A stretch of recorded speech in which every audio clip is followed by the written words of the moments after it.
Bensound.com.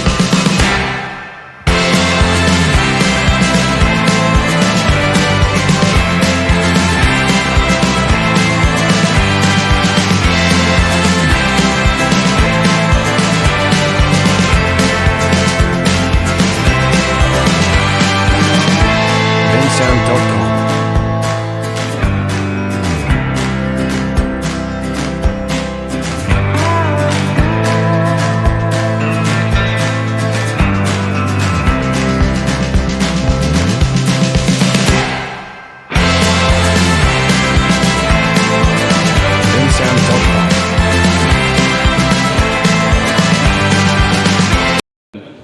Baik anak-anak, karena minggu-minggu ini atau hari ini saya sudah melihat anak-anak kurang ya dalam menjaga kebersihan di kelas ya dan lingkungan sekolah ya. Jadi Bapak di sini merencanakan dalam pelajaran ini kita akan membuat kesepakatan kelas ya.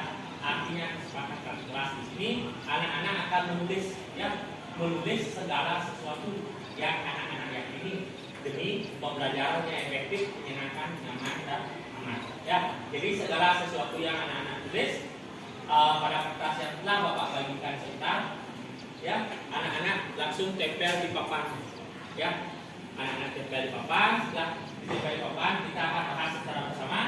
Ya, jika ada persamaan, lalu kita akan menjadikannya suatu kesepakatan kelas atau keyakinan kelas dan berubah menjadi kalimat positif yang disepakati oleh seluruh anggota kelas ya, dimana pada apa yang anak-anak tulis atau sesuatu yang anak yakini tersebut berisi tentang harapan anak-anak ya terhadap pembelajaran atau harapan anak-anak terhadap guru, berisi juga harapan guru kepada siswa dan harapan guru dan siswa terkait pembelajarannya ya. Maka dari itu anak-anak silakan menulis keyakinannya ya pada kertas yang sudah Bapak bagikan ya.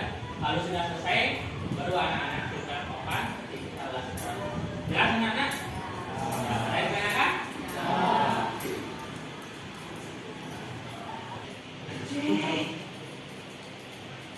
Jelas sih.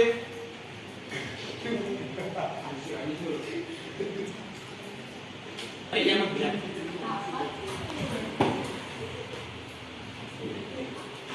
Apa betul? Yang benar.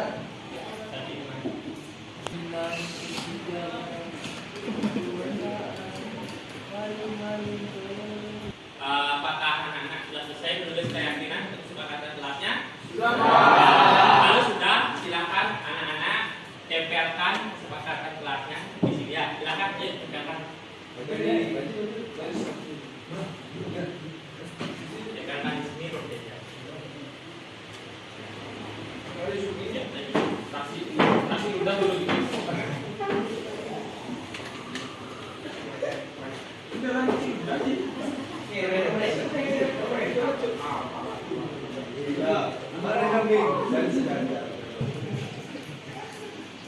Yuk, tempel lagi.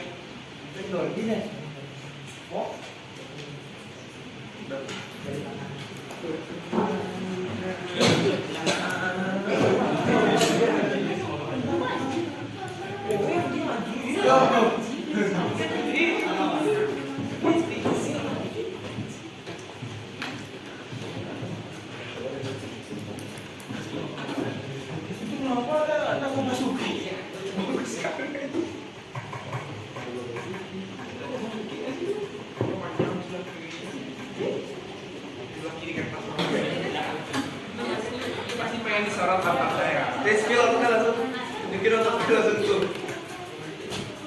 Flexing goal.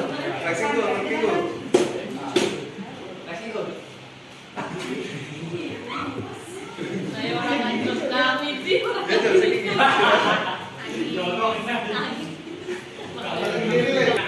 Jadi dari semua yang anak-anak tulis, dari apa yang anak-anak yakini, ini adalah hasil dari kesepakatan kita ya.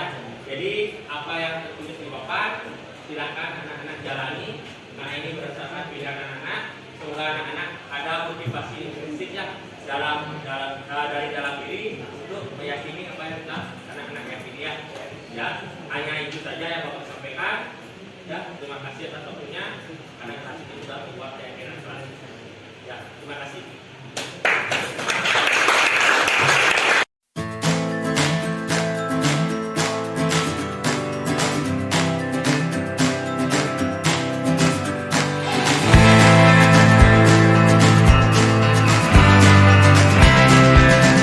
Bensound.com.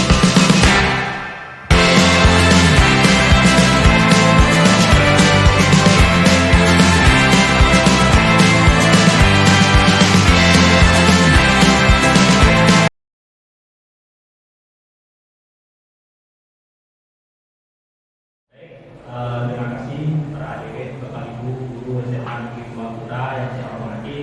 Pada hari ini, pada kesempatan ini, kami bertiga dari calon guru penggerak angkatan ke-9 tahun 2023 Kabupaten Bandung akan melaksanakan aksi nyata berjudul 1.4, yaitu diseminasi pemahaman dan pengalaman penerapan budaya positif.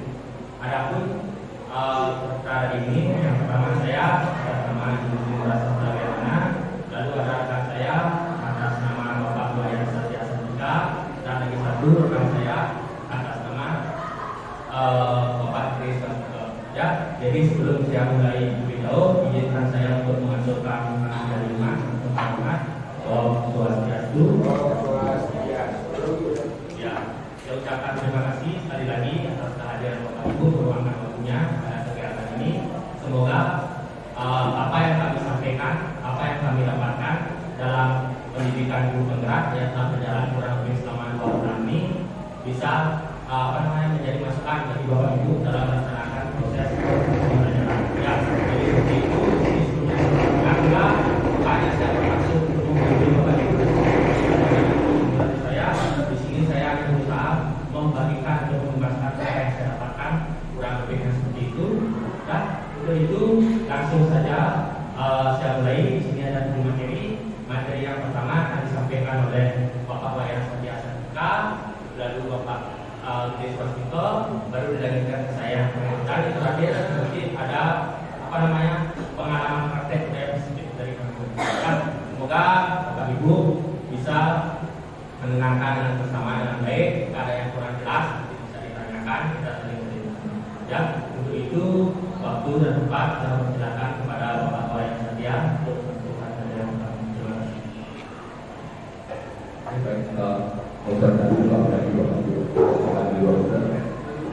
Yang pertama saya berterima kasih sudah meluangkan waktunya untuk mengikuti destinasi pemahaman dan akan budaya positif yang akan kita laksanakan bertiga.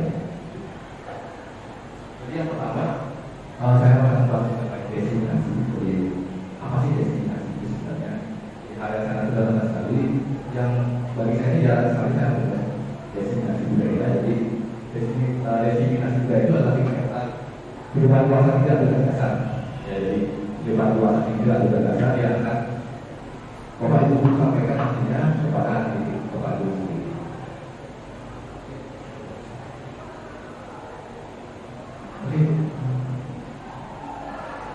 Oke, ini adalah materi yang akan saya bahas. Yang kedua, ini yang pertama adalah konsep budaya positif. Terus yang kedua, pengalaman atau penerapan budaya positif yang nantinya akan saya bawa. Budaya positif. Jadi yang pertama yang saya butuhkan adalah pengertian budaya. Jadi apa sih budaya positif itu? Mungkin hal yang sederhana juga biasanya Bapak Ibu terapkan atau informasikan di kelas. Jadi budaya positif itu adalah kebiasaan-kebiasaan hal yang baru ketika atau berlaku maupun berkata oleh seluruh warga sekolah. Jadi hal-hal atau kebiasaan-kebiasaan baru yang mencerminkan beberapa hal positif yang nantinya dilakukan oleh peserta didik dalam mengikuti pembelajaran di sekolah. Pertanyaan adalah kenapa kita wajib menerapkan budaya positif? Kenapa kita wajib menerapkan budaya positif di lingkungan sekolah kita? Kira-kira kenapa ya? Kenapa kita wajib menerapkan budaya positif di lingkungan sekolah kita? Jadi ini biasanya kita informasikan yang anak-anak didik kita untuk hal yang seperti ini ya. Kalian nggak boleh ini. Kira-kira apa ya alasan kenapa kenapa kita wajib menerapkan budaya positif. Budaya positif adalah salah satu gagasan atau ide yang baru yang mengandung hal yang baik. Ya hari ini kita diskusi, jadi yang kita kasih satu contoh yang baru ya. Jadi itu rapat budaya positif. Nah, salah satu contohnya adalah ketika sudah mulai masuk kelas, anak-anak harus datang tepat waktu. Itu baru satu contohnya. Jadi kira-kira apa lagi ada? Salah satu rapat budaya positif. Apa? Ya. Kenapa kita wajib menerapkan budaya positif? Oke, ibu bisa sekali.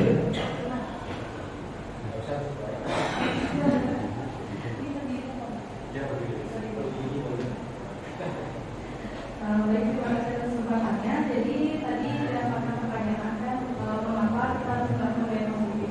Kalau menurut saya, mengapa kita harus melakukan budaya positif adalah kita bisa membentuk karakter dari siswa itu sendiri. Terutama karakter yang positif, misalnya kayak dia disiplin, bertanggung jawab, tapi dengan cara-cara dan ide yang kita lakukan nanti di pelajaran. Terima kasih Bu Isan. Ini salah satu jawaban dari teman kita juga adalah pembentukan karakter, jadi pembentukan karakter yang dimana nantinya kita berharap nanti kita selalu melakukan hal-hal yang bersifat baik. Di slide berikutnya di sini ada penjelasan suatu lingkungan yang aman dan nyaman akan memberikan murid kesempatan kebebasan untuk berproses belajar, membuat kesalahan, belajar lagi sehingga mampu menerima dan menjawab proses belajar. Maksudnya adalah ketika siswa itu belajar, terus dia mengalami suatu kesulitan atau kesalahan, siswa berat dulu dan memberitahu karena diri tersebut ini salah, yang kalian lakukan ini tidak tepat, jadi mereka akan mengerti dan itu selalu mengerti dan belajar memperbaiki kesalahan. Terus yang ada di sampingnya itu perlu diingat selama seseorang merasakan tekanan dari lingkungannya, maka proses pembelajaran akan sulit terjadi. Nah, jika nanti kita mendapat tekanan dari lingkungannya, misalnya contohnya kayak dibully atau tadi melakukan sebenarnya oleh temannya, tentunya mereka akan merasa tertekan ke dalam sekolah.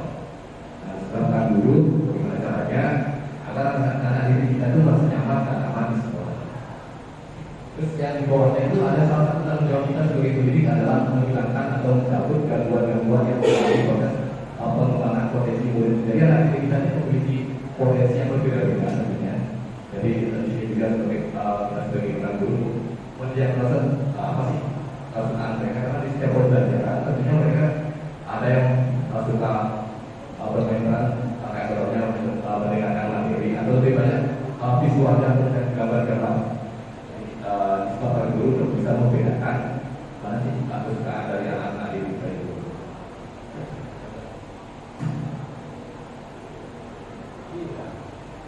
Di sini ada yang namanya angka calon didik grup yang dari Utara. Jadi penjelasannya lumayan banyak ya, seperti Bapak Ibu bisa membaca sendiri. Jadi saya singkat saja, di sini Diajar Dewantara itu memberikan informasi bahwa misalnya dulu itu adalah pemberi contoh yang baik. Ya, jadi ibaratnya kita selalu memberikan contoh yang baik pada siswa dan kita berharap bahwa siswa itu mau mengikuti atau meniru apa yang guru itu hal yang sangat sederhana mungkin tadi sudah saya jelaskan. Kita akan tepat waktu, terus pada saat belajar tidak ada yang ribut.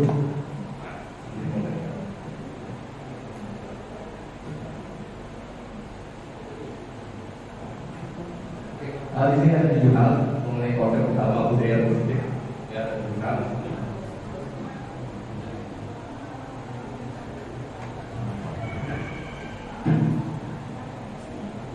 Jadi yang pertama ada yang namanya perubahan pada belajar. Dari unsur katanya di sini ada yang namanya perubahan. Terus paradigma ini maksudnya pola pikir dan pola pikir masyarakat sebenarnya. Belajar ini suatu proses yang dilakukan oleh siswa sekolah. Jadi ada beberapa contoh perubahan paradigma belajar. Mungkin dulu kita fokusnya adalah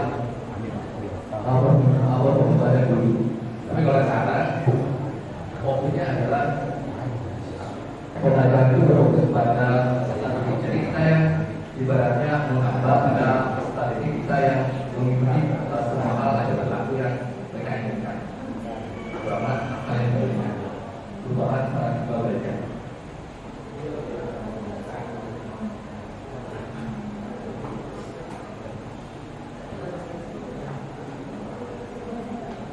Terus selanjutnya sih ada apakah Bapak Ibu setuju dengan pernyataan berikut ini?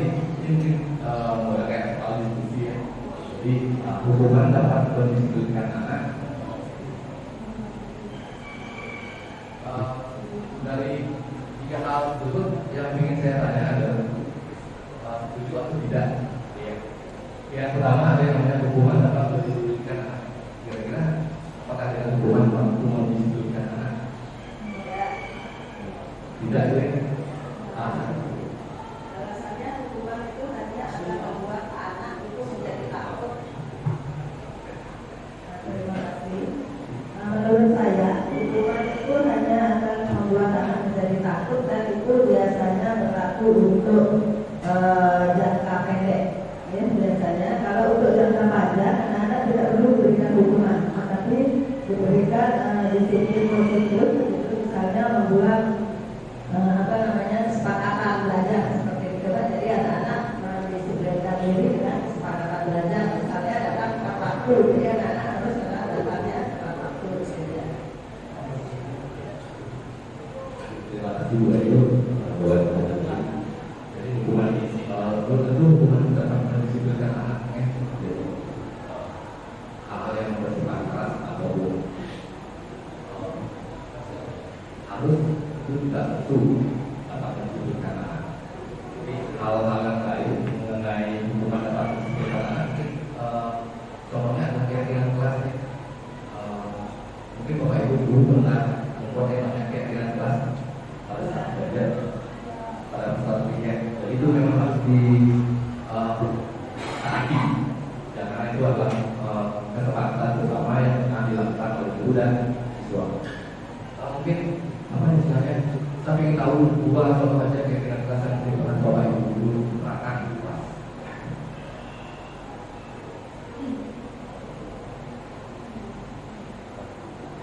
Tadi ada keyakinan kelas yang mungkin pernah diterangkan di kelas. Terima kasih atas waktunya yang diberikan kepada saya. Untuk keyakinan kelas saya belum menerapkan secara pribadi, tetapi yang saya pernah dengar dari kegiatan Merdeka Belajar, keyakinan kelas itu memberikan kesepakatan antara guru dengan siswa atau peserta didik. Yang tujuannya saat itu untuk membentuk karakter disiplin, kemudian membentuk karakter kesopan santunan. Bagaimana ketika seorang peserta itu masuk ke dalam kelas itu harus mentaati aturan, kan gitu. Jadi aturan pertama mungkin dari harus tepat waktu masuk sekolah, kan gitu ya. Jadi itu sudah memberikan pengajaran kepada peserta didik dari segi disiplin. Kemudian yang kedua, contoh kedua itu dari segi tepat waktu dalam pengumpulan tugas yang diberikan oleh guru, itu juga bagian dari keyakinan kelas juga. Jadi membentuk karakter, terutama itu yang dikembangkan di dalam proses kegiatan belajar mengajar. Terima kasih. Terima kasih Mas Kare Pak Budi. Bagus sekali. Jadi intinya betul-betul karakter. Ya. Terus yang keduanya pemberian hukuman dengan hal positif dan difungsikan oleh sekolah dapat meningkatkan disiplin. Kira-kira setuju nggak dengan membersihkan toilet dapat meningkatkan disiplin? Kira-kira nggak ada salah itu membersihkan toilet. Terus yang kedua pemberian penghargaan dapat meningkatkan motivasi belajar anak.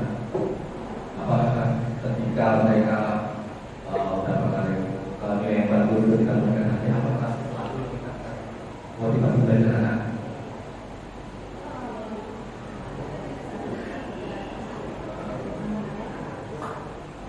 Ya,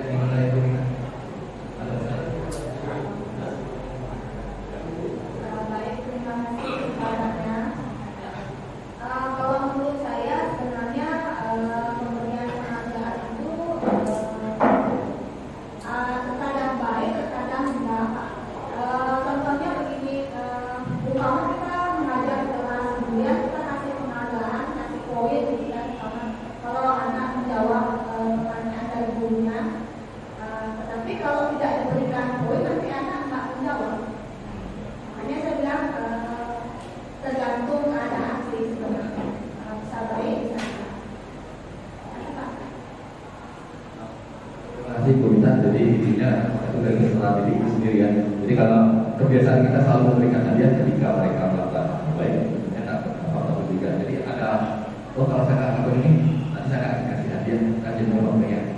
Terima kasih.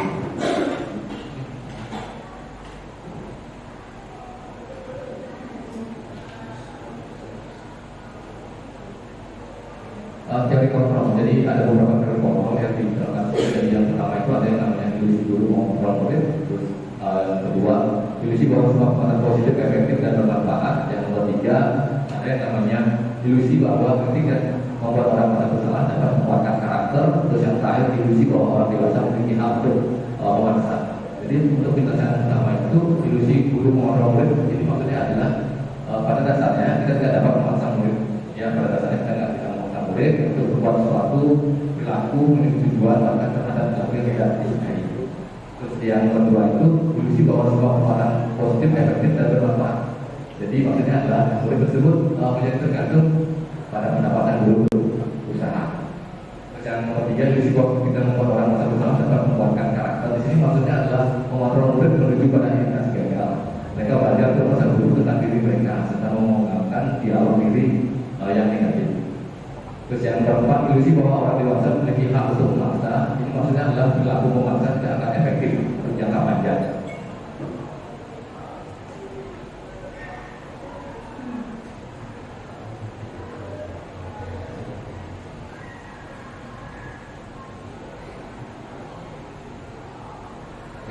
Di sini ada beberapa pendapat mengenai paradigma belajar dari Stephen Covey. Jadi bila kita ingin membuat kemajuan perlahan, jadi bila kita ingin membuat kemajuan perlahan atau sedikit perubahan sikap atau perilaku. Nah, namun bila kita ingin memperbaiki cara utama kita, maka kita perlu mengubah kerangka acuan kita. Terus ubahlah menggunakan data dunia, bagaimana Anda berpikir tentang manusia, apa kata, skema pemahaman dan penjelasan tertentu tentang realita.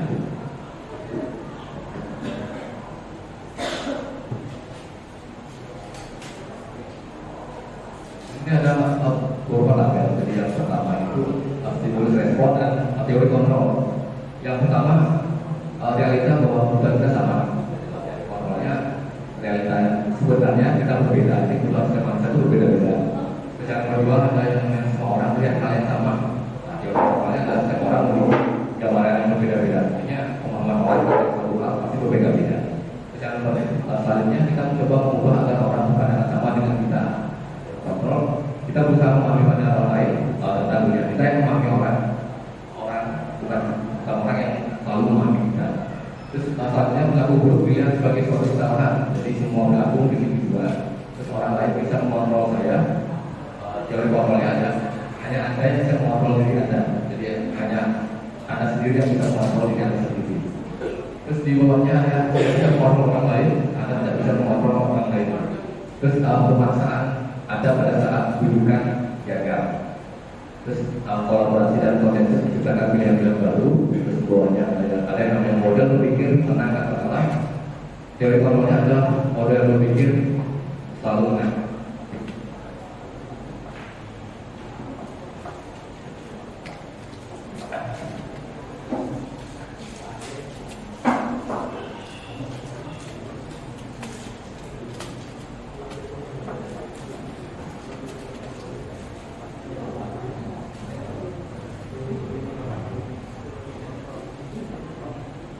Selanjutnya ada yang namanya perubahan paradigma belajar. Seperti yang saya bilang tadi, paradigma belajar kita adalah yang awalnya berpusat pada guru. Kita sesuaikan dengan kurikulum yang baru, yaitu berpusat pada siswa. Ya, jadi semua hal yang ada di depan itu selalu berpusat dan namanya pada siswa. Terus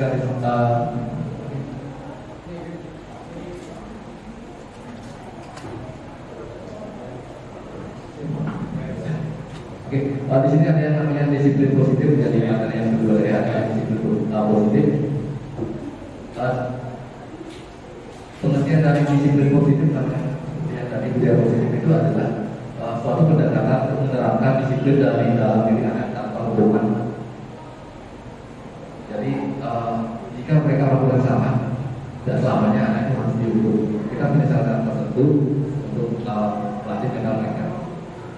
Jika Terus step pertama itu disiplin sebagai bentuk kontrol diri agar dapat mencapai atau tujuan. Terus di bawahnya sebagai pendidik tujuan kita adalah menciptakan anak-anak yang memiliki disiplin diri sehingga mereka bisa berperilaku dengan mengacu pada nilai-nilai kebajikan universal dan memiliki motivasi intrinsik dan ekstrinsi. Terus selanjutnya adalah budaya kita. Dalam budaya kita makna disiplin ini dimaknai menjadi sesuatu yang dilakukan seorang pada orang lain untuk mendapatkan kepatuhan. Kita cenderung menghubungkan kata disiplin dengan tidak nyamanan. Jadi maksudnya adalah ketika menerapkan yang namanya disiplin tentunya ada beberapa orang yang atau anak-anak yang tidak merasa nyaman dengan aturan-aturan tertentu. Karena mereka memiliki apa istilahnya keinginan tertentu, harus ada sesuatu, ada yang masuk terlambat, kan tidak sesuai dengan keinginan mereka.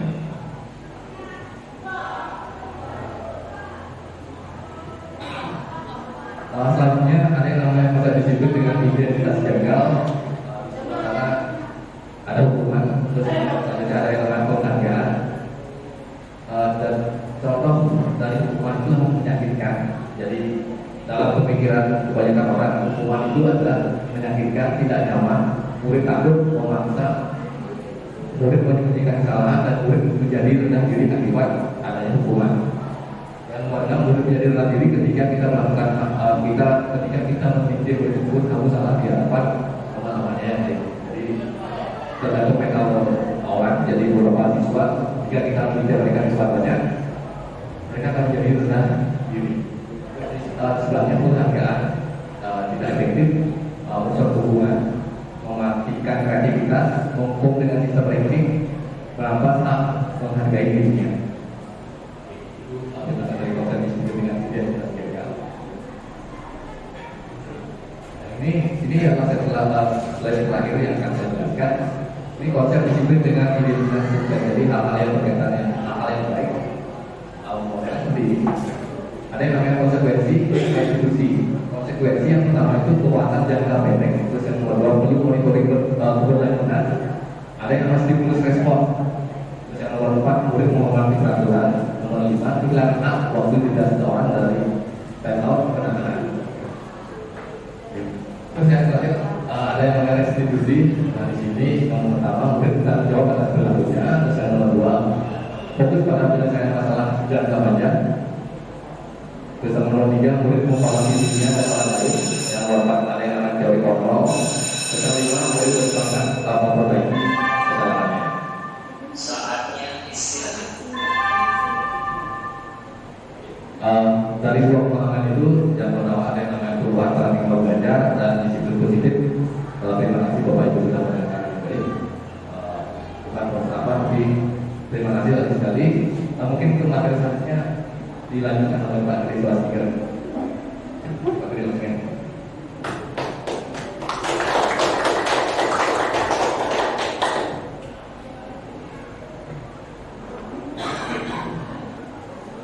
Baik, terima kasih atas kesempatannya. Saya akan melanjutkan penjelasan dari Bapak Satya. Ada 3 hal yang akan saya jelaskan. Yang pertama, motivasi perilaku manusia. Yang kedua, kebutuhan dasar manusia. Dan yang ketiga, posisi kontrol. Maksudnya posisi kontrol seorang guru. Pernahkah Anda melakukan sesuatu untuk mendapatkan senyuman dari orang lain, untuk mendapatkan hadiah, atau untuk mendapatkan uang? Apalagi kira-kira alasan Anda melakukan sesuatu. Misalnya,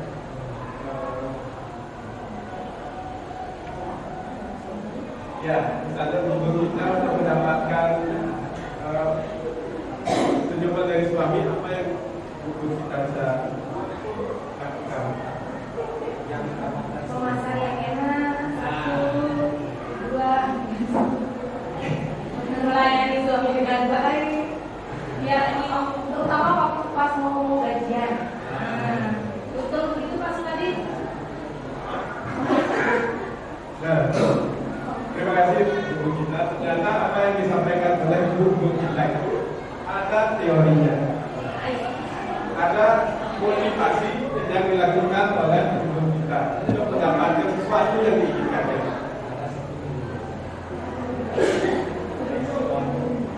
Menurut Dianne Glosser, ada 3 motivasi perilaku manusia. Yang pertama, untuk menghindari ketidaknyamanan atau hukuman. Yang kedua, untuk mendapatkan imbalan pekerjaan yang orang lain. Dan yang ketiga, untuk menjadi orang yang mereka inginkan dan menghargai diri sendiri dengan nilai-nilai yang mereka percayai. Nah, coba Bapak Ibu perhatikan nomor 1. Pernahkah Bapak Ibu melakukan hal ini untuk mendapatkan apa yang Bapak Ibu inginkan pada siswa misalnya? Sekali, untuk misalnya supaya siswa itu disiplin, apa yang pernah sekali dilakukan nomor 1?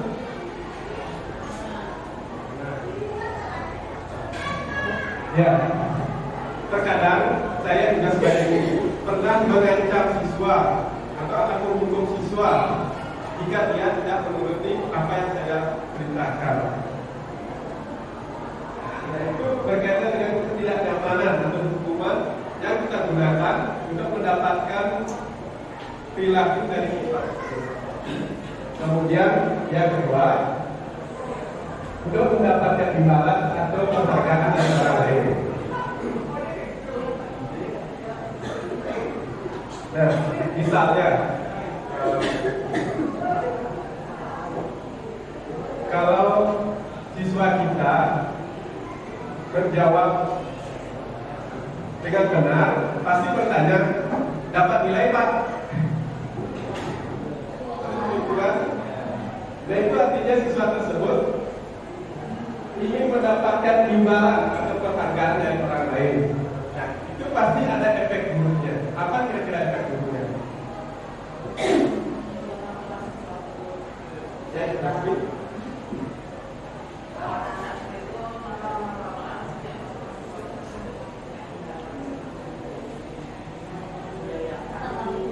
Iya. Tepat sekali.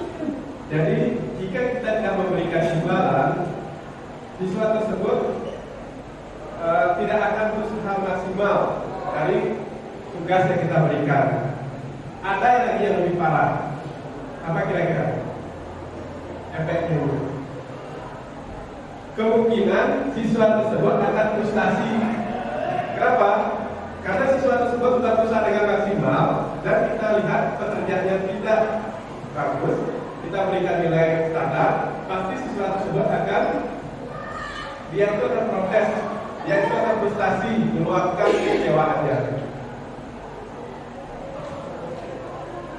Nah, itu siswa tersebut jika nanti dia sudah tamat sekolah, jika bekerja, pasti ketika dia sudah berusaha maksimal, tidak mendapatkan penghargaan, pasti ada rasa kecewa dalam dirinya.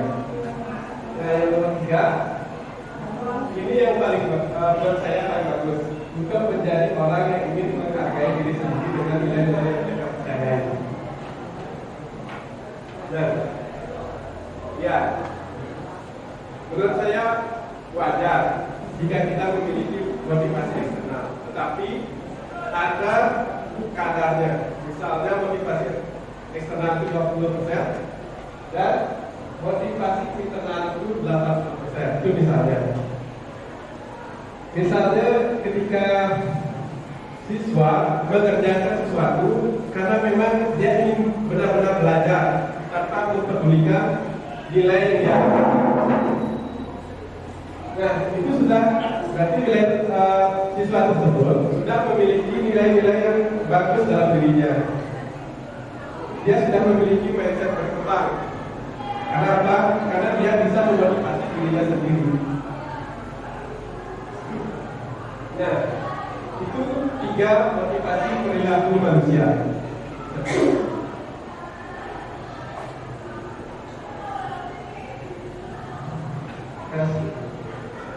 Jika kita sebagai guru, kita seharusnya berada di ya. Bagaimana kita mencoba memotivasi siswa itu dari dalam dirinya sendiri.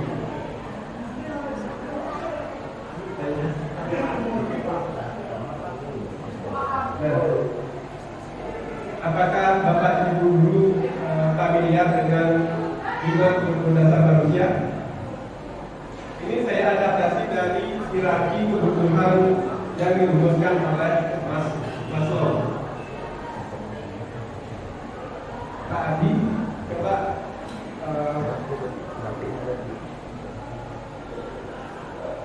buka handphone. Rekan-rekan yang lain saya minta tolong buka handphone. Lihat tugas-tugasnya hierarki kebutuhan manusia. 5 kebutuhan dasar manusia.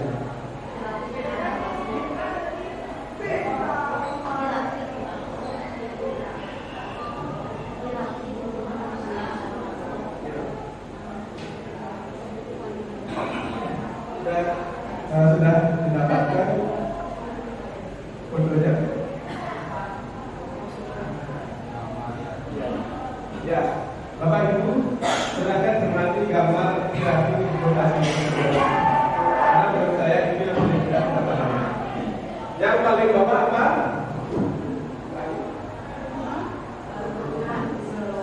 Oke, ini yang nomor 2 di atasnya.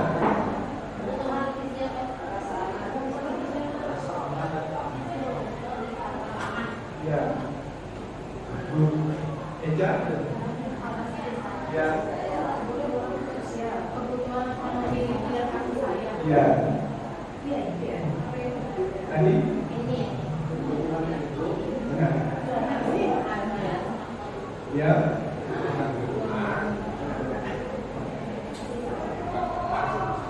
Nah, Pak Alif, yang paling atas apa?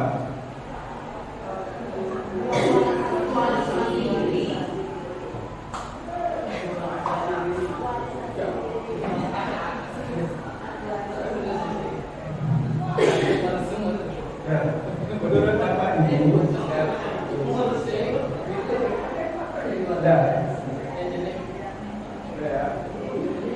kembalikan. Menurut Bapak Ibu, kebutuhan fisiologis itu contohnya apa?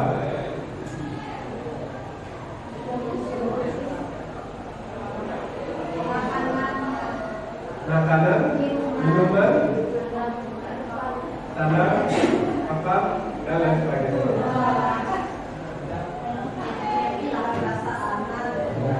Sekarang coba rasa aman. Contoh rasa aman. Kebutuhan kita akan rasa aman. Ibu, bukan?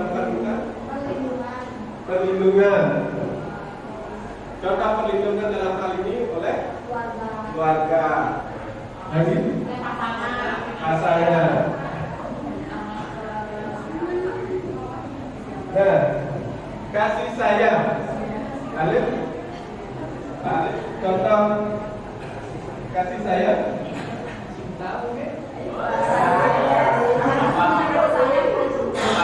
Dari siapa? Susah dari siapa? Ya. Dari suami. Kalau Pak Sikati? Ya. Pak Pak. Ya, yang keempat, penghargaan contohnya. Oke, ketika kita melakukan sesuatu, terutama hal yang positif, jadi kita mengharapkan sesuatu penghargaan dari orang lain. Contohnya misalnya ya karena itu sebagai penghargaan dari orang-orang sebagai respon atas apa kita lakukan hal itu. Jadi siapapun pasti merasa memerlukan itu. Ya, tepat sekali. Karena itu merupakan kebutuhan dasar manusia. Jadi setiap manusia itu kebutuhan hargai. Ya, misalnya dukung saingan untuk suaminya ini sudah dicicipi makanan yang itu mungkin di terima kasih saya mungkin pujian kita yang sangat membuat dia merasa dirinya dihargai. Terima kasih Bapak Agani. Nah, ini yang terakhir, Pak Adi. Ya. Aktualisasi diri, contohnya. Menurut Pak Adi.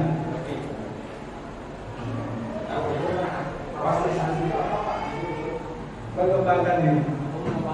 Bisa dalam bentuk karir. Jadi untuk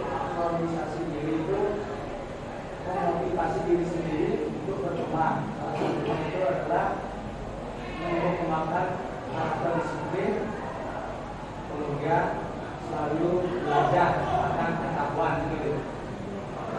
Ya, selalu belajar, mengaktualisasi diri. Nah, sekarang pertanyaannya, jika salah satu dari 5 kebutuhan ini tidak terpenuhi, misalnya di dunia fisiologis, apakah kebutuhan yang lain bisa terpenuhi? Misalnya kalau kita tidak mempunyai rumah, tidak mempunyai pakaian yang layak, apakah rasa aman akan terpenuhi? Tidak. Kemudian jika kita tidak mendapatkan kasih sayang yang cukup, tidak mendapatkan penghargaan, apakah bisa kita mengaktualisasikan diri kita? Nah, sama seperti siswa kita. Terkadang untuk dapat mengaktualisasikan diri siswa tersebut, kita harus memperhatikan keempat kebutuhan yang lainnya. Apakah sudah terpenuhi atau tidak? Jika hal itu terpenuhi, tidak dari kebutuhan menurut Maslow ini niscaya pasti terpenuhi. Siswa tersebut misalnya dapat mengembangkan dirinya, dapat mengikuti pelajaran dengan baik dan selalu berprestasi. Nah, itulah kenapa kita sebagai guru harus mengetahui 5 kebutuhan dasar manusia.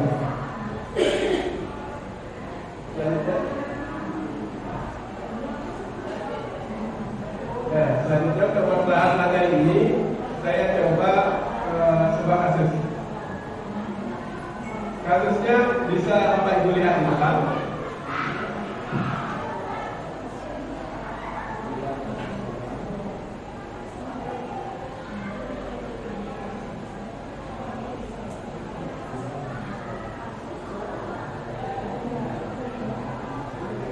Pernah? Pak Adi, pernah? Ada kasus ini? Bu Lasmi, pernah? Karena menghadapi kasus ini?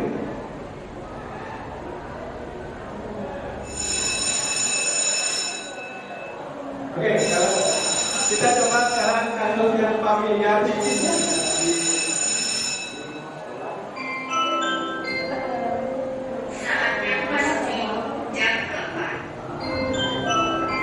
Baik, kita coba sekarang kasus yang familiar dengan rekan-rekan guru. Misalnya, Pak Sukadi, kalau saya sebagai siswa terlambat ke sekolah, apa yang akan Bapak Sukadi lakukan? Pak Gede siswa di mana ini? Saya salah muda. Kalau Pak Gede terlambat di sekolah, karena kita punya aturan dan sudah dikeluarkan satu sudah terlambat itu wajib diberikan sanksi berupa pemberian poin untuk sanksinya sesuai dengan tingkat pelanggaran.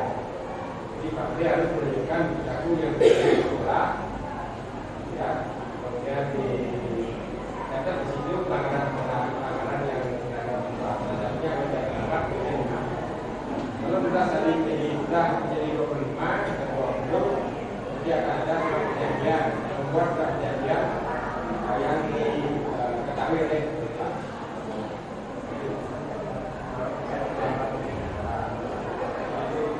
Tertulis akan diurusan.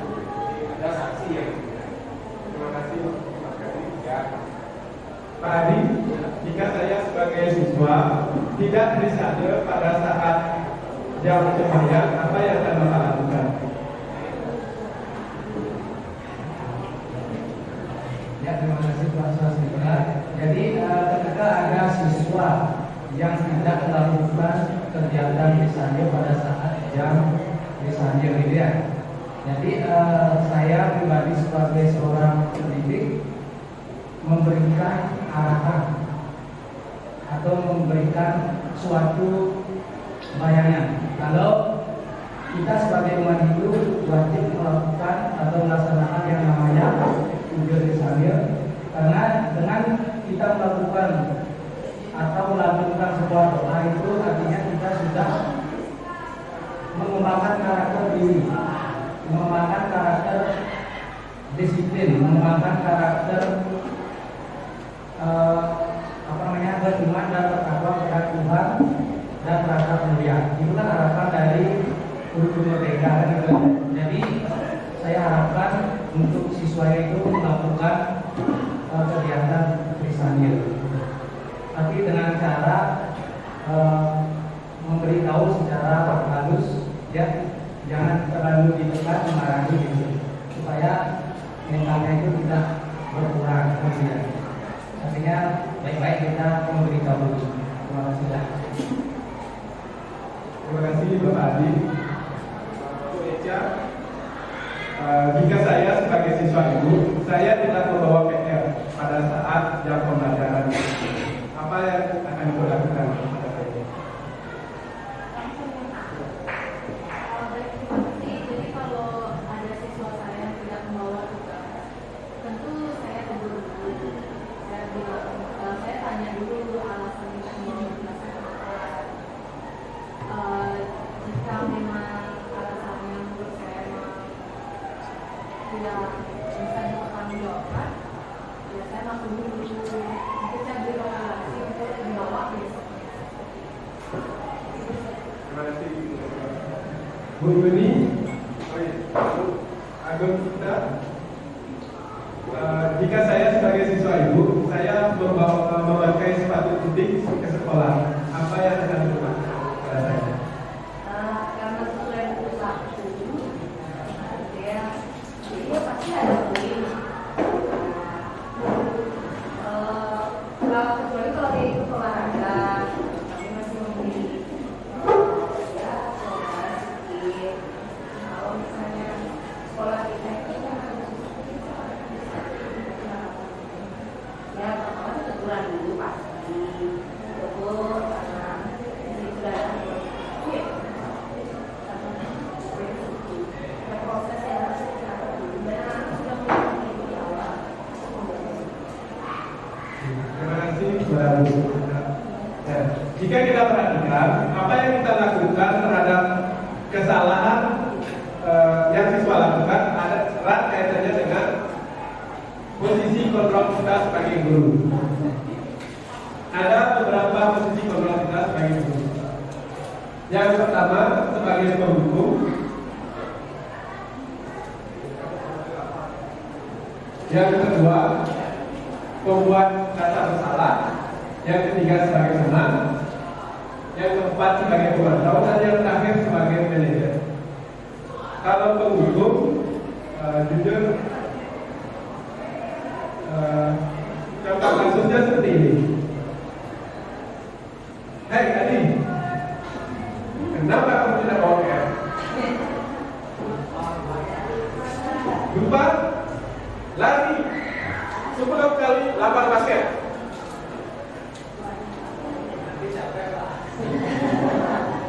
Nah, jika Bapak Ibu guru perhatikan, ada korelasi nggak antara PR agama dengan lari? Tidak ada. Berarti itu kita menghukum siswa kita.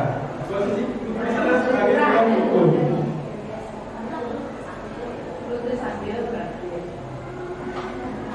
Nah, selanjutnya pembuat rasa bersalah. Contohnya, nah ini juga sering saya lakukan, saya akui. Contoh kasusnya, Alif, kenapa kamu tidak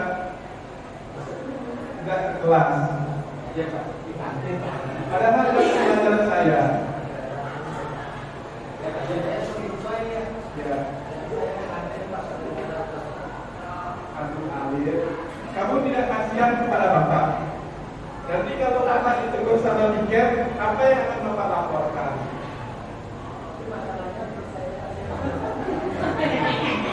Nah, Alif, kamu tidak kasihan kepada Bapak. Bapak sudah tepat waktu loh ke kelas. Kamu malah ke kantin. Terima kasih. Nah, jika kita perhatikan, kita mencoba menyalahkan siswa atas perilaku yang dia lakukan.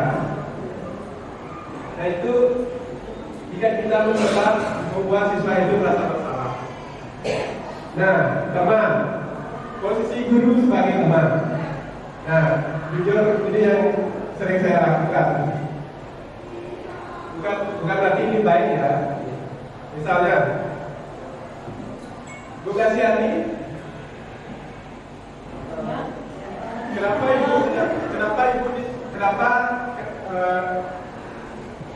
Mbak D tidak bawa PR hari ini? Iya, jika itu hari pertama. Ibu nyai Pak. Saya bantu ibu saya bantuan Yang dagang Banten. Oh, pedagang Banten. Ya, tidak apa-apa, Bu tidak apa-apa, Mbak D ya. Itu baik untuk keluarga kamu. Ya sudah, jangan ulang lagi. Ayo masuk ke kelas. Nah, terima kasih Pak Seni. Jika kita perhatikan, ternyata posisi kita sebagai teman bagi siswa itu juga tidak baik. Kenapa? Siswa itu akan tergantung dengan perilaku kita. Siswa itu akan selalu mengharapkan hal-hal baik dari gurunya. Misalnya seperti perilaku yang baik, padahal yang sudah salah, tapi kita selalu tidak baik. Nah, efek sampingnya, siswa itu tidak akan tahu kesalahannya apa, bagaimana cara dia memperbaikinya. Itu dampak buruknya. Kemudian yang terakhir, pemantau. Nah, ini sudah dilakukan oleh Pak Sugandi dan guru kita. Contohnya seperti tadi. Kenapa kamu terlambat? Kamu terlambat, silahkan isi buku saku. Berarti dia, ya, jika dia sudah melanggar, ada konsekuensinya. Dia langsung melakukan, dia langsung menerima konsekuensi dari apa yang dilanggarnya. Jadi kita tugasnya hanya memantau saja. Oh, kamu salah, ini konsekuensinya. Oh, kamu salah, ini konsekuensinya. Jadi posisi guru pada saat itu sebagai pemantau. Nah, yang terakhir sebagai manajer. Kalau manajer, contoh kasusnya seperti ini. Misalnya Pak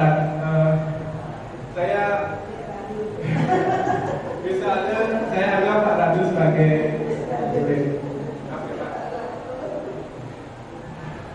Pak Radu,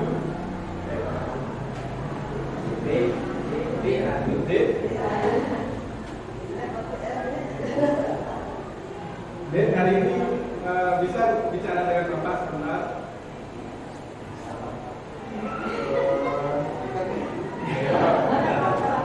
Ya, begini. Tadi kan jam pembelajaran Bapak lihat, kamu terlambat 15 menit. Nah itu bagaimana? Itu bagaimana ceritamu? Adik. Maaf Bapak, nah tadi pada waktu berangkat ke sekolah di jalan macet, yaitu ada kecelakaan dengan mobil, sehingga saya atas kuasa dari kurang kembali bersama. Ya, tidak apa-apa ya. Tapi Dek kan sudah tahu kita mempunyai kesepakatan dan aturan di kira-kira aturannya apa?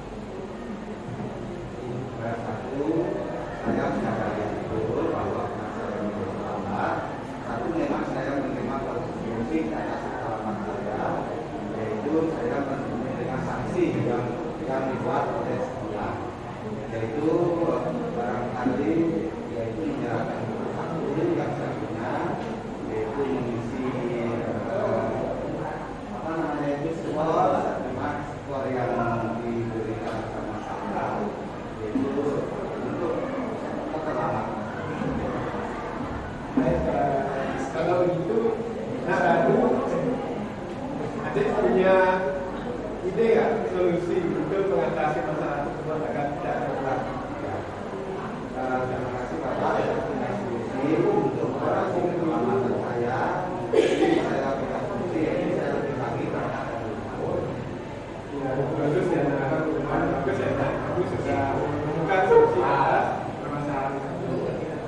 Semoga bisa tepat waktu.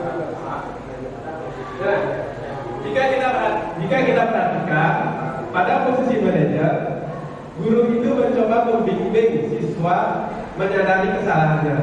Apa kira-kira kesalahan yang sudah kamu lakukan? Tentu pertama kita harus buat nyaman untuk siswanya. Misalnya, ya tidak langsung menyalahkan. Kita ganti dulu, misalnya.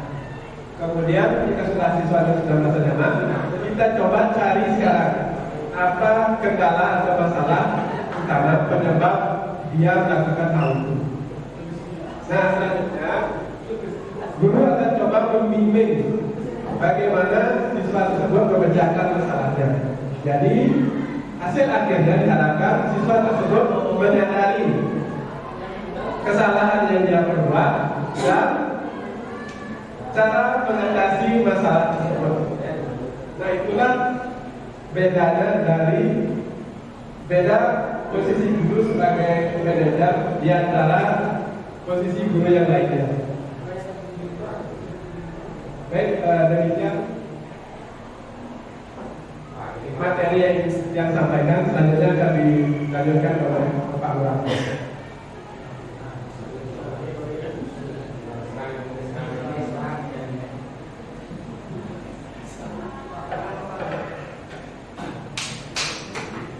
Ya, baik Bapak Ibu.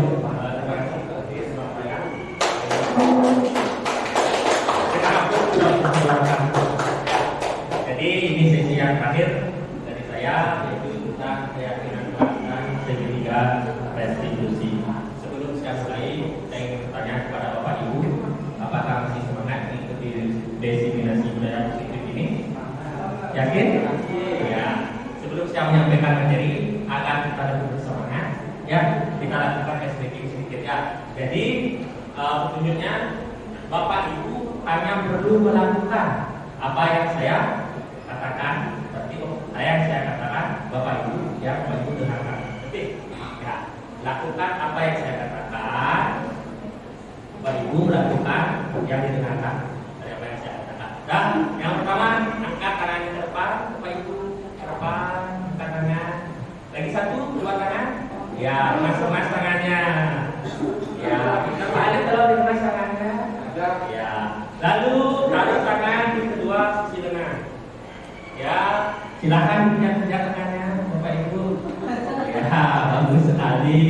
Lalu taruh tangannya di atas kepala, pijak kepalanya, supaya relax, tenang. Tarik nafas dalam-dalam, hembuskan. Ya, pijak kepalanya, balik, silakan. Ya, lebih cepat. Ya, sekarang lurus dahinya, lurus dahinya. Bapak Ibu, dahinya mana? Bapak Ibu, dahi. Bapak Ibu, dahinya mana? Bapak dahi. Dahinya mana? Dahinya. Ya. Langsung lagi. Jangan. Ya, jadi kan saya sudah berikan dulunya. Bapak Ibu lakukan apa yang saya katakan, bukan yang Bapak Ibu lihat. Nah, saya kan bilang tadi, ini kan Bapak Ibu lihat. Ya, ini udah bikin kita semangat lebih sedikit. Jadi yang saya ya, keyakinan kelas tadi sebelum saya menyampaikan materi keyakinan kelas, mungkin dari Bapak Ibu di sini, apakah ada yang sudah menerapkan keyakinan kelas atau tahu apa itu keyakinan kelas? Mungkin Pak Adi bisa menjelaskan atau sudah pernah menerapkan keyakinan kelas? Oh ya, lagi sekali bisa diulang. Terima kasih Bapak Lurah.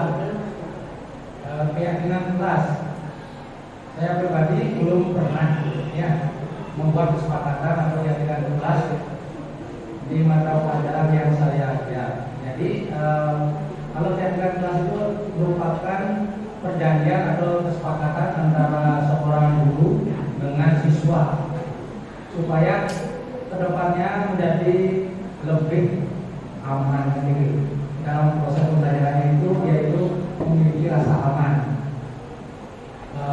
Karena ketika strategi itu melanggar yang namanya keyakinan kelas yang dibuat oleh seorang guru, jadi peserta didik itu tidak akan protes dia, akan kesepakatan yang telah dibuat. Jadi mereka itu menerima sanksi yang diberikan oleh guru sesuai dengan kesepakatan bersama gitu. Ya, baik, terima kasih Pak Adi, sangat luar biasa sekali ya. Di sini saya sedikit menjelaskan keyakinan kelas, yaitu keyakinan kelas itu merupakan sesuatu yang telah disepakati, yang telah disepakati oleh guru dan siswa, ya, demi melakukan kebiasaan-kebiasaan yang positif, ya, untuk menimbulkan budaya positif di lingkungan kelas sekolah. Ya, jadi itu yang dimaksud dengan keyakinan kelas. Lalu selanjutnya di sini mengapa keyakinan, mengapa tidak peraturan saja? Ya, di sini mengapa keyakinan, mengapa tidak peraturan saja? Ya, karena keyakinan lebih bersifat abstrak. Ya, abstrak itu dalam artian segala sesuatunya dibuat secara rinci, ringkas dan jelas, tidak kayak bebas. Sedangkan peraturan itu lebih menurut ya, lebih lebih banyak ya. Kalau untuk keyakinan lebih bersifat abstrak. Di sini juga kenapa keyakinan kelas itu dari kesepakatan, ya, kesepakatan antara guru dan siswa untuk melaksanakan pembelajaran yang efektif ini sesuai dengan keinginan siswa, sesuai juga dengan keinginan gurunya. Karena di sini keyakinan kelas ini dibentuk bukan hanya harapan guru dari siswanya saja, ya, tapi berisi dari harapan siswa guru dan berisi juga dari harapan guru dan siswa terkait proses belajarnya demi melakukan kebiasaan-kebiasaan positif pada lingkungan belajarnya. Gitu ya. Di sini keyakinan akan lebih memotivasi secara implisit itu artinya dari dalam diri. Ya, kalau seorang siswa tidak memiliki keyakinannya, dari dalam dirinya memiliki motivasi tentang apa yang mereka yakini, mereka akan lebih termotivasi dalam mengikuti proses pembelajaran atau melakukan sesuatu daripada hanya mengikuti sebuah aturan saja. Jadi seperti itu. Ya. Sekarang di sini ada dua pertanyaan. Yang pertama, mengapa kita mematuhi peraturan dan mengenakan helm saat mengendarai sepeda motor di jalan? Lalu pertanyaan yang kedua, mengapa kita mematuhi memakai masker dan mencuci tangan setiap saat? Mungkin Bapak Ibu ada yang bisa menjawab? Ya, ya Pak Sukadi, silakan. Kita mematuhi peraturan menggunakan helm saat mengendarai sepeda motor, karena kalau tidak memakai helm saat mengendarai sepeda motor, nanti takut kena tilang. Dan itu ada keyakinan juga bahwa kalau kita memakai helm saat mengendarai sepeda motor, apabila terjadi insiden tabrakan, jadi kepala pasangan. Jadi ada keyakinan dan ada karena ada peraturan. Ya mungkin kalau tidak ada peraturan, tak helm, takut kena sanksi. Ada lagi pertanyaan? Yang kedua, mengapa kita mematuhi peraturan memakai masker dan mencuci tangan saat biasa? Karena di situ ada keyakinan. Keyakinan ya, dan itu bukan peraturan. Dan dulu pernah ada peraturan, sekarang peraturan itu sudah hilang. Sehingga karena pembiasaan, jadi tumbuh keyakinan dan memang sudah merasakan manfaatnya. Sehingga dengan memakai masker kita akan terhindar dari penularan penyakit yang virus. Ya, itu pula pada saat mencuci tangan. Semangat sekali ini rekan kita ya. Ya, baik, terima kasih Bapak Iman tadi apa yang disampaikan sudah benar sekali. Mungkin sedikit di sini saya bahas ya. Di sini apa yang disampaikan Pak Sukadi sudah benar sekali. Hanya saja saya singkat. Yang pertama, mengapa kita mematuhi peraturan? Ya, memakai helm pada saat mengendarai kendaraan roda 2. Yang pertama, yang disampaikan Pak Sukadi sudah benar, tapi kita bisa singkat seperti untuk keselamatan. Ya. Lalu yang kedua, mengapa kita memiliki peraturan menggunakan masker dan mencuci tangan setiap saat? Di sini bisa kita singkat yaitu gugus kesehatan. Di sini keselamatan, kesehatan, disiplin, tanggung jawab, apalagi ya, mandiri, berempati, itu bertoleransi, itu termasuk salah satu nilai-nilai kebajikan universal. Kebajikan universal artinya kebaikan yang bentuknya umum tanpa memandang suku, ras, ya, agama dan lain-lain. Ya, tadi mungkin tidak dijelaskan nanti. Jadi itu, ya. Lalu selanjutnya,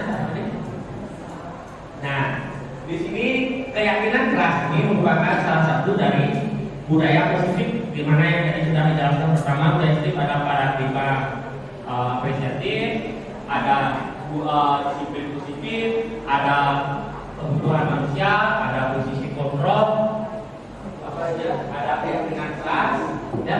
Di sini keyakinan kelas, pembentukan keyakinan kelas seseorang, keyakinan kelas jadi bersifat abstrak yang sudah saya jelaskan tadi, yang diisi dan konkret. Keyakinan kelas berupa pernyataan universal seperti tadi. Dalam keyakinan kelas itu tidak boleh ada kata negatif, contoh, tidak boleh ada kata tidak boleh menggunakan kata harus itu artinya ada paksaan, ya, tidak boleh. Lalu pernyataan keyakinan kelas senantiasa dibuat dalam bentuk yang positif, ya, yang saya bilang tadi. Lalu keyakinan kelas sebenarnya tidak terlalu banyak. Kenapa tidak terlalu banyak? Sehingga mudah diingat oleh oleh siswa dan gurunya, ya. Keyakinan kelas sebaiknya sesuatu yang dapat diterapkan di lingkungan tersebut. Artinya jangan membuat keyakinan kelas yang positif yang tidak bisa diterapkan di lingkungan kelas. Ya, itu artinya yang bisa diterapkan di lingkungan kelas. Lalu semua warga hendaknya ikut berkontribusi dalam perjuangan keyakinan kelas lewat kegiatan surah bermanfaat. Di sini artinya dalam membuat keyakinan kelas, Bapak Ibu harus membagikan kertas kepada siswa, bisa kertas, ya. Setiap siswa menulis keyakinannya, lalu ditempel ke papan, Bapak Ibu memilah. Jika ada yang sama, Bapak Ibu kelompokkan. Jadikan hanya 5 keyakinan, tidak terlalu banyak seperti itu, dan harus disepakati oleh semua anggota kelas dan guru tersebut.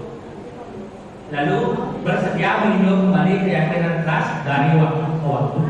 Nah, sekarang saya ada pertanyaan. Misalnya Bapak Ibu sudah ada keyakinan kelas, Bapak Ibu sebagai wali kelas, lalu tiba-tiba ada siswa Bapak Ibu yang melanggar keyakinannya.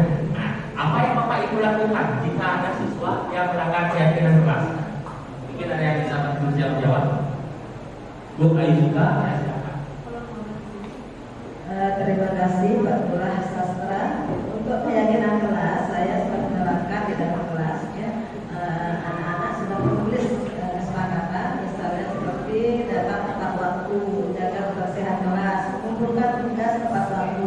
Nah, apabila ada anak-anak yang melanggar, kita akan ajak berbicara, tapi bukan memberi hukuman ataupun memberi peringatan seperti yang dilakukan BK. Kamu melanggar poin ini, jadi hukuman kamu seperti ini. Jadi kita ajak berbicara apa yang melanggar dia melakukan atau melanggar kesepakatan kelas itu saja. Terima kasih.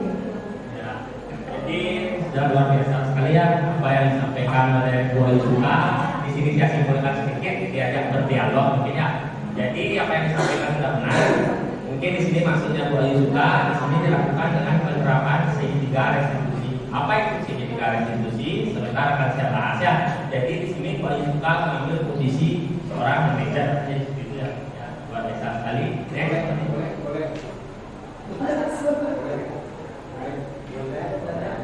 Oh, ya silakan.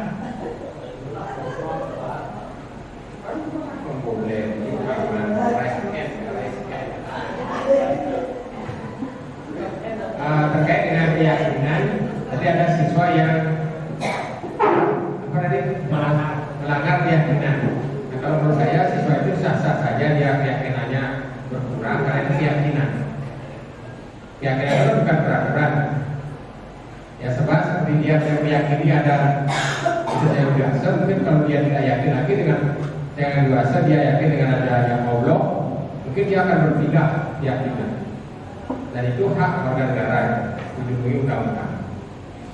Nah, kalau saya seperti itu, karena itu keyakinan dan tidak harus diikuti. Ini saya tanggapi sedikit maksud dari Pak Sladi. Nah ya, jika ada siswa yang melanggar keyakinan kelas, apa yang dilakukan? Sebenarnya ini saya mau bahas depan, tapi kan bapaknya semuanya ya saya bahas sekarang aja gitu ya. Di sini kalau ada yang melanggar, kita selesaikan dengan penerapan segitiga restitusi. Nah, jadi kan enak dari paman sebentarnya saya jawab supaya sesuai dengan sekalian ya. Sebentar saya jawabnya. Oke, boleh. Nah, ini langsung ya.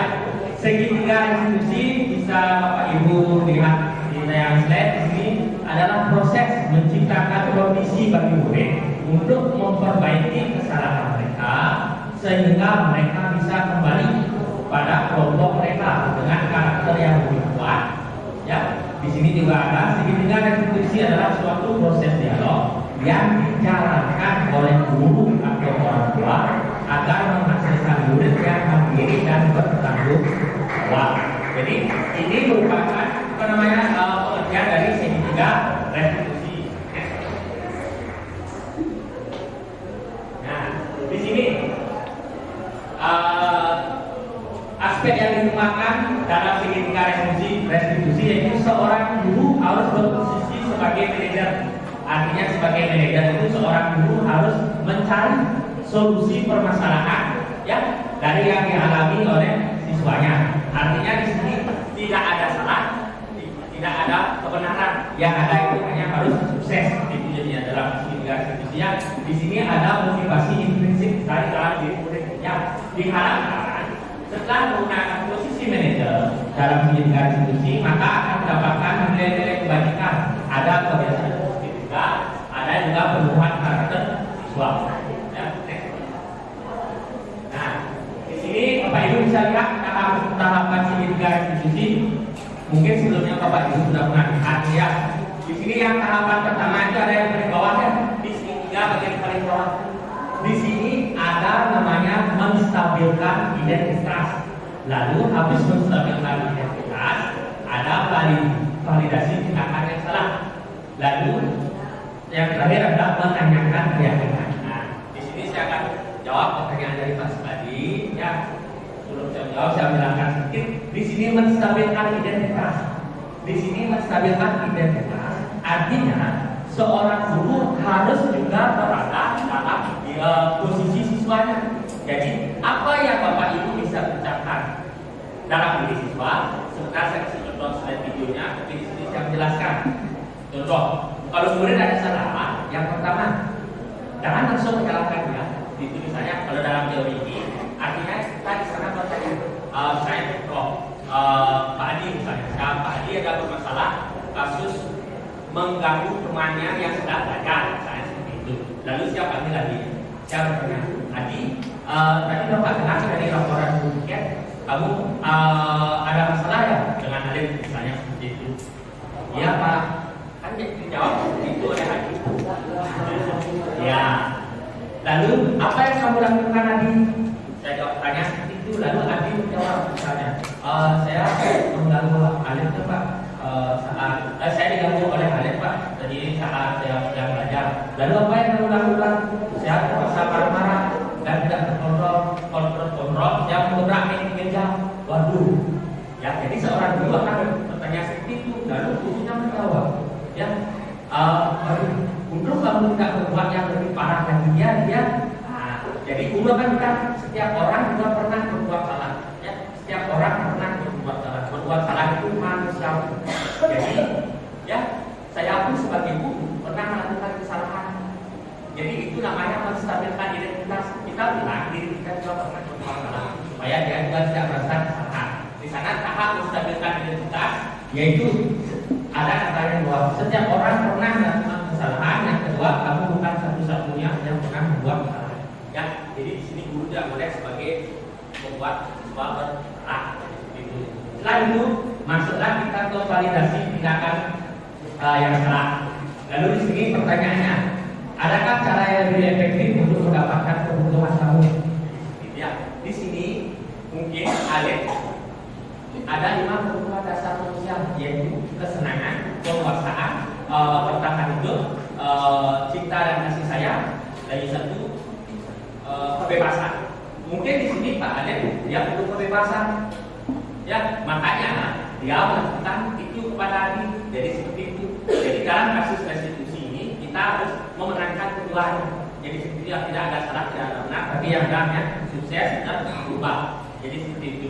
Ya. Di sini sekarang seorang guru akan menanyakan kepada Adi. Ya, misalnya dia masih mempunyai alasan kenapa membutuhkan itu. Maka dari alasan Adi itulah akan betul namanya kebutuhan dasar. Dia memenuhi kebutuhannya untuk kebebasan itu.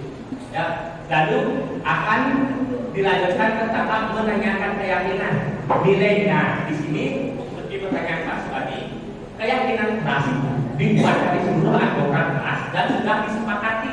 Ya, mereka bersepakat, mereka yang buat, mereka yang meyakini. Jadi mereka yang menjalankan. Kalau mereka benar, akan diselesaikan dengan ini dan akan ditambahkan dengan pertanyaan, apa yang kamu yakini? Apa kita perlu mengubah keyakinan kita? Apa yang perlu kita tambahkan? Jadi seperti itu ya. Lalu di sini orang dulu akan bertanya, nilai-nilai apa yang telah kita sepakati keyakinannya? Lalu apa yang kamu telah lakukan di sini? Terus kamu mau jadi orang seperti apa? Lalu bagaimana cara kamu memperbaiki masalah ini? Jadi seorang yang memperbaiki masalah dengan cara mengutamakan dan meyakini apa yang mereka kembali dan membuat keyakinan yang baru juga bisa jadi seperti itu ya. Next. Nah, di sini ada contoh kasus video restitusi ya. Mohon Bapak Ibu bisa menyimak. Ini yang saya jelaskan tadi. Mungkin sini itu contoh yang biar ada gambarannya. Ada mana kenapa hari ini? Betul Pak, betul banget. Masa aku dikatain tukang fitnah Pak? Ya aku marah lah. Aku balik dikatain Eka di depan kelas. Betul banget. Oh begitu.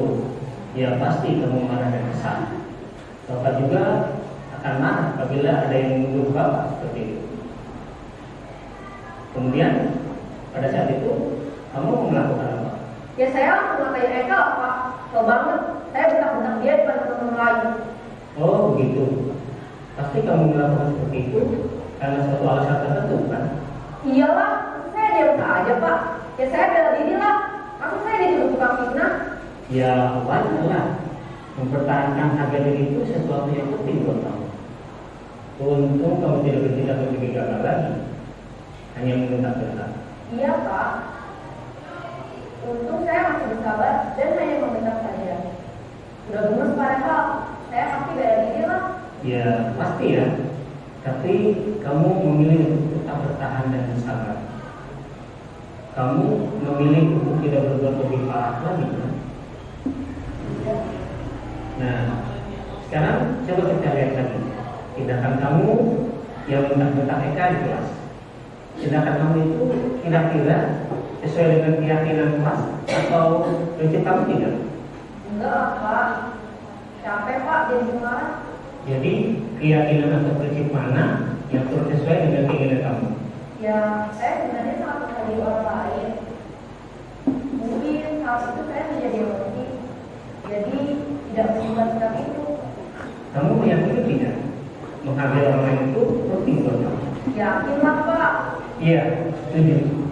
Kita harus saling menghargai. Namun ada juga keyakinan yang kita sepakati yang perlu kita jalankan. Apabila kita sedang marah kan? Ya, saya bisa lebih proaktif, mulai dengan diri sendiri. Saya bisa jadi lebih sabar, mulai lebih berpikir bahwa apa selanjutnya. Kira-kira kamu bersedia memperbaiki masalah ini tidak? Sedia Pak. Kalau kamu memperbaiki masalah ini, kamu akan menjadi orang seperti apa? Saya akan menjadi orang yang bertanggung jawab kali ya Pak. Dan senantiasa proaktif. Iya. Menurut kamu, bagaimana rasanya menjadi orang seperti itu? Ya nyaman lah, bangga bisa bersabar dan menahan diri. Baiklah kalau begitu. Yuk kita pikirkan bagaimana memperbaiki masalah ini.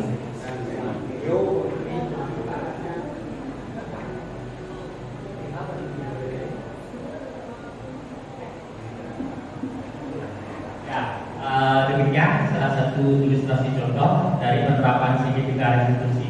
Ya. Lalu selanjutnya di sini saya mengulas video yang tadi. Di sini yang pertama ada sisi menstabilkan identitas yang sudah saya jelaskan tadi. Bapak Ibu bisa lihat di papannya. Di sini berdasarkan prinsip pembuat kesalahan adalah bagian dari proses pembelajaran. Tidak ada orang yang langsung benar maka pernah membuat kesalahan. Jadi itu ya.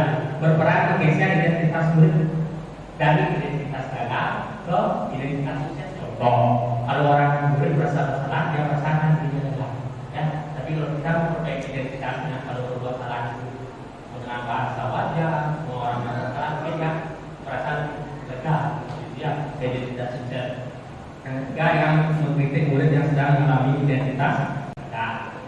Dan di sini contoh-contoh pertanyaannya ada 5 misalnya, betul banyak ya.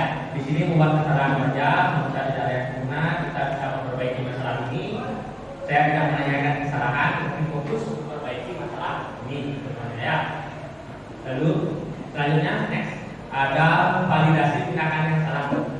Ya, di sini berdasarkan prinsip perilaku berupaya memenuhi suatu kebutuhan yang dilakukan ada 5 kebutuhan dasar manusia yang masyarakat pasti mempunyai kebutuhan apa yang harus dipenuhi. Lalu gunakan siklus respon, menggali dan mengajukan murid. Contoh pertanyaannya juga sudah ada di depan Bapak Ibu ya. Kamu bisa saja ketika ambil gambar hari ini ada kamu bukan lakukan sesuatu tanpa alasan, kamu pasti punya alasan seperti itu. Lalu ada menanyakan keyakinan.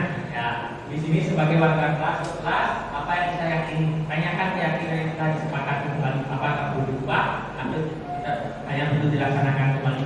Jadi sebetulnya tanyakan menjadi orang seperti apa, nilai-nilai apa yang sudah disepakati. Next.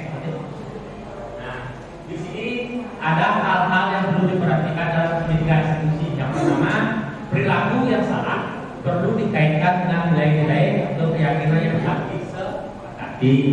Jadi kalau ada yang salah, kaitkan dengan apa yang telah Bapak Ibu buat keyakinan salah. Yang kedua, kesediaan orang-orang yang melakukan kesalahan untuk memperbaiki kesalahan. Ya, lalu pemecahan masalah sebisa mungkin relevan yang memiliki hubungan dengan yang ada. Dan yang terakhir perlu dedikasi waktu dari pihak yang membuat kesalahan. Next. Ya, di sini kesimpulannya dengan penerapan segitiga institusi diharapkan seorang guru dapat menerapkan posisinya sebagai manajer. Karena dari posisi 5 posisi guru itu diharapkan guru menggunakan posisi manajer, pemantau tidak bisa. Dengan mengajukan pertanyaan bermakna yang dapat membuat murid menjadi lebih percaya diri, bertanggung jawab dan mandiri yang diharapkan dari segitiga institusi. Next. Nah, penerapannya tujuannya di sini murid menjadi lebih kuat secara pribadi. Yang kedua, membuka wawasan murid agar dapat menyelesaikan masalahnya sendiri artinya mandiri. Yang ketiga, murid semakin percaya diri, mandiri dan merdeka. Nah, di sini materi yang sudah selesai, hanya saja saya tampilkan video. Ini video penerapan budaya positif dari kami bertiga, pertama dari video saya bisa. Nah, di sini proses pembentukan kesepakatan kelas. Jadi bisa ditekan di papan. Nanti kita simpulkan yang tidak sepakati. Ini strukturnya. Nah, ini contoh keyakinan kelas. Ya, Bapak Ibu bisa lihat. Ya, memperhatikan penjelasan guru di kelas. Ya, menjaga kebersihan kelas, membentuk kelompok diskusi, HP digunakan hanya untuk pembelajaran, briefing di sela-sela pembelajaran. Yang di bawahnya kesepakatannya. Dari yang pertama di atas, memperhatikan penjelasan guru di kelas.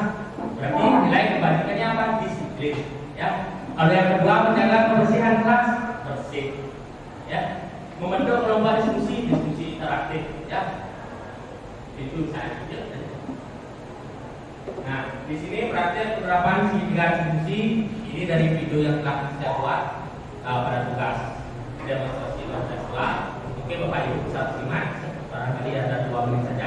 Ya, silakan kita percepat. Di sini permasalahannya Sonia tidak terima pekerjaannya sudah dicontek oleh temannya. Jadi ia marah dan tidak dapat menahan emosinya. Ya, kita. Sonia, tadi Bapak benar laporan dari kelas katanya kamu harus kenal ya sama kita. Iya, Pak. Saya diskusi.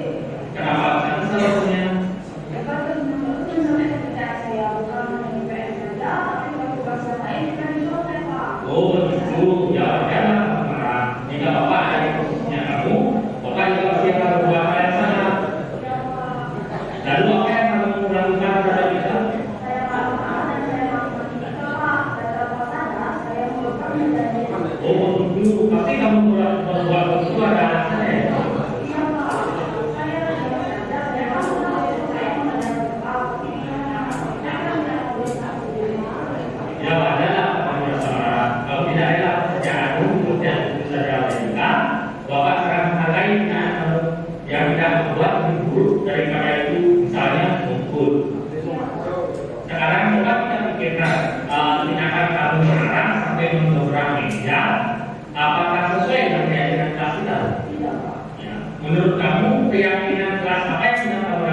Ya betul. Menurut kamu saling menghormati antar teman itu penting atau tidak, Pak? Penting. Baik, kalau menurut kamu penting, saya yakin apa yang harus kamu lakukan saat kamu sedang rapat? Ya, apa kamu sedang memperbaiki masalah ini? Ya, baik. Apa yang akan kamu lakukan untuk memperbaiki masalah ini? Jadi saya sering bersama mengenal saya, kalau ada teman saya yang sampai nanti saya melakukan dulu. Ya, Pak sekali Sonia, tetap semangat ya. Sekarang silakan kembali ke kelas. Ya,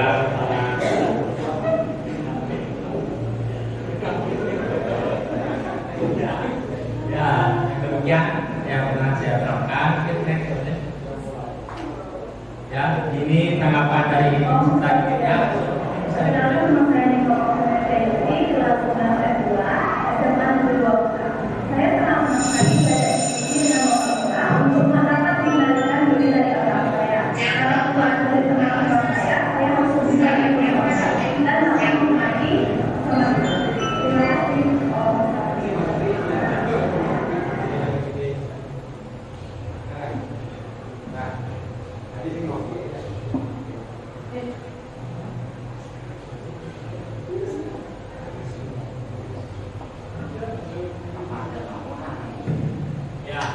Demikian penerapan budaya positif dari kami dengan cara video tersebut, maka berakhir pula kegiatan hari ini. Saya ucapkan mewakili rekan-rekan, saya mengucapkan terima kasih kepada Bapak Ibu yang telah meluangkan waktunya untuk mendengarkan apa yang telah kami dapatkan ya, dari pendidikan guru putra. Mohon kiranya apa yang kami sampaikan bisa memberi tambahan bagi Bapak Ibu untuk melaksanakan budaya positif ini. Ya, mungkin hanya itu saja yang saya sampaikan dan ucapkan terima kasih karena tadi saya awali dengan pengajaran pengantar rumah, maka saya akhiri juga dengan proses ya. Jadi Bapak Ibu saya ucapkan terima kasih. Saya akhiri dengan proses santi. Oh, santi.